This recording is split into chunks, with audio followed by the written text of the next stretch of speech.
Quem nunca se confundiu na hora de falar alguma palavra em inglês, achando que era uma coisa e era outra? Hoje nós vamos falar sobre essas pequenas pegadinhas do inglês. Então se liguem em 10 falsos cognatos ou falsos amigos presentes na língua inglesa.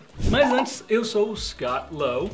E eu sou o Felipe Coelho e sejam bem-vindos a mais um vídeo da Fluency Academy. Aproveitem para seguir a gente aqui nas redes sociais. Push é empurrar e não puxar. Então vamos começar com relativamente simples, o verbo push. Apesar de push parecer bastante com a palavra puxar, ela na verdade significa empurrar, enquanto puxar em inglês é pull.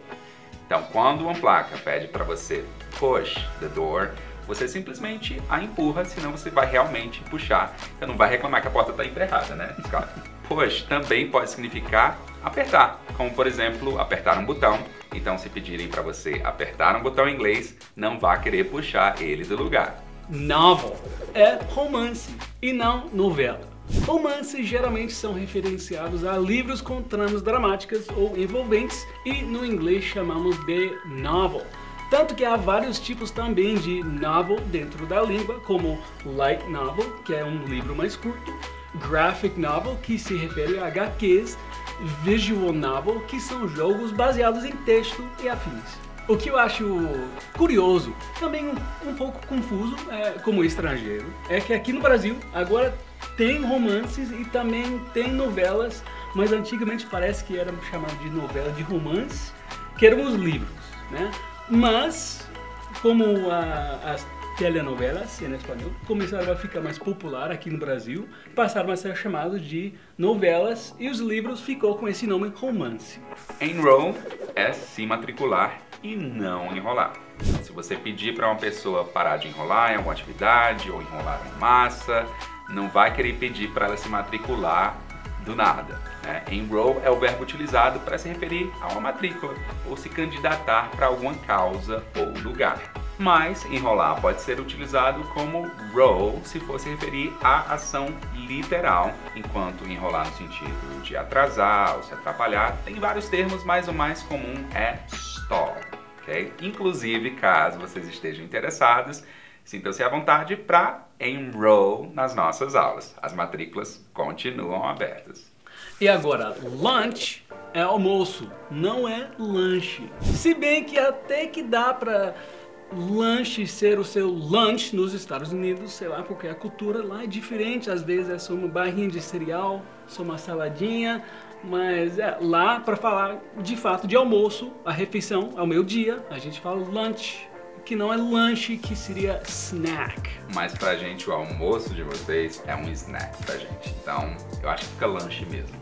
É verdade, que coisa confusa, mas é isso.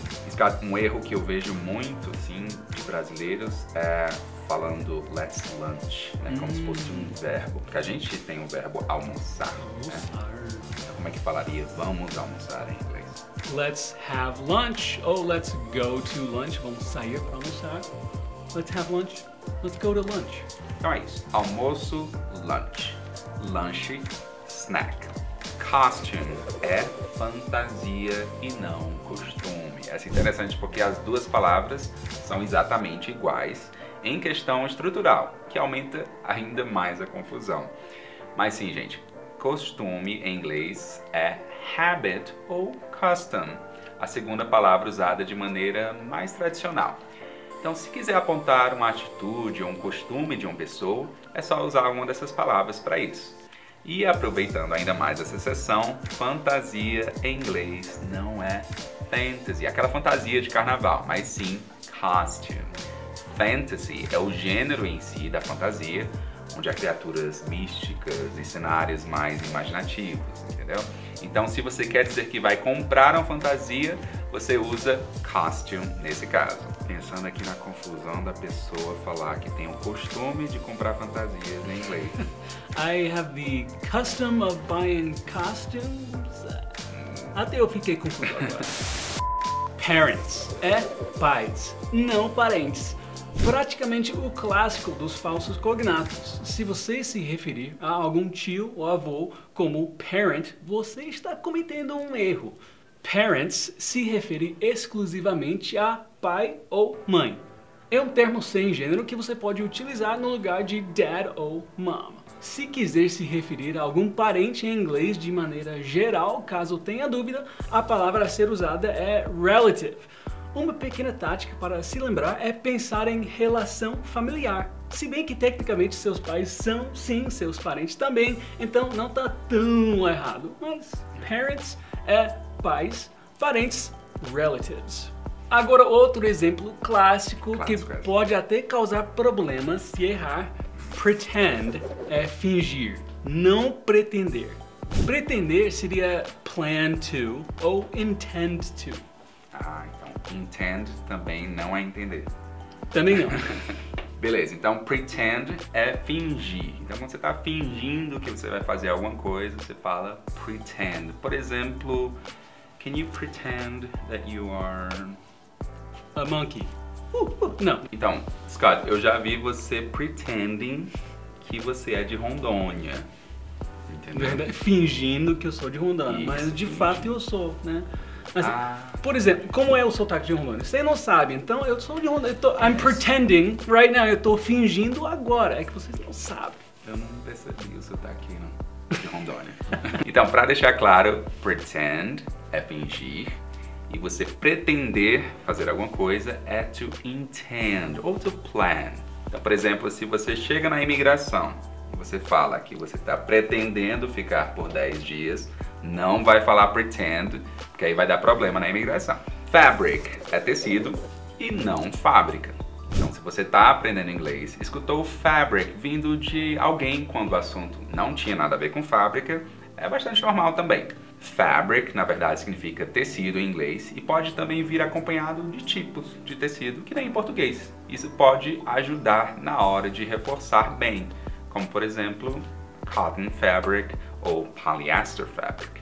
Enquanto isso, fábrica em inglês, apesar de começar com a mesma letra, é uma palavra bem diferente de fabric.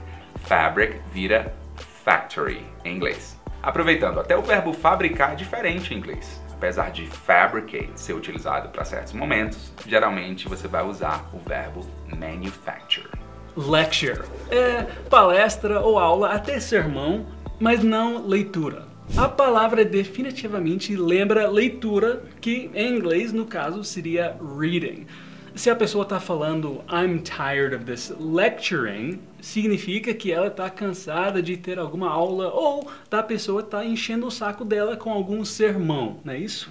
Mas podem ficar tranquilos que as leituras da Fluency estão longe de ser sermões, viu? Ou palestra. E com isso finalizamos o vídeo falando de alguns falsos cognatos frequentes na língua inglesa. Pode dar um nó na cabeça da gente, Scott, mas o segredo é a prática. Você se expor realmente a essas palavras vai conseguir fixar o significado original e não o que ela parece ser. Então é isso, essa foi a nossa aulinha de falsos cognatos, para você não se confundir mais. Não se esqueça de seguir a gente nas redes sociais. Para não perder nenhuma dica de inglês. Até a próxima. See ya. Peace.